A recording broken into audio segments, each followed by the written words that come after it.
A sizable jump in domestic energy production is a big reason the U.S. trade deficit was lower than expected in June, and why crude prices are now at a 6-month low. But how can the U.S. safeguard all that energy? Jackie DeAngelis takes a look at one company's efforts to protect existing oil pipelines and make sure future projects are secure. As the U.S. strives towards energy independence, the debate on how to transport crude safely is heating up. The focus on pipelines, how to make them more efficient, and how to limit accidents.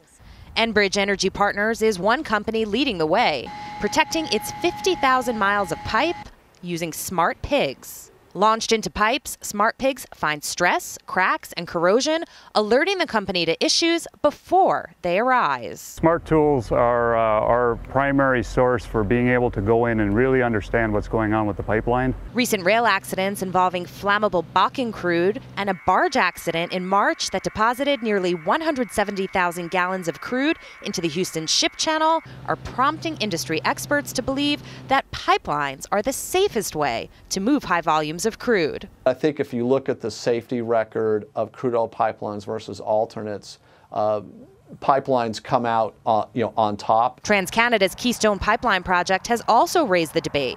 While the project would bring jobs to the U.S. and transport roughly 800,000 barrels of Canadian crude a day, environmentalists worry about leaks and explosions. But pipeline proponents like Enbridge, which has moved 13 billion barrels of crude through its pipes over the last decade and is the largest importer of crude into the U.S., say safety is paramount, and they're working on it every day. I could talk about our safety record in terms of those 13 billion barrels and the 99.9993%.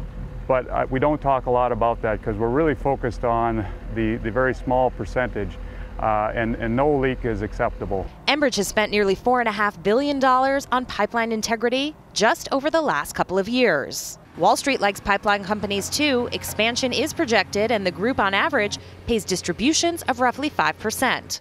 Analysts say El Paso Partners, Kinder Morgan, Cheniere Energy, and Plains All American are just some of the stocks to watch.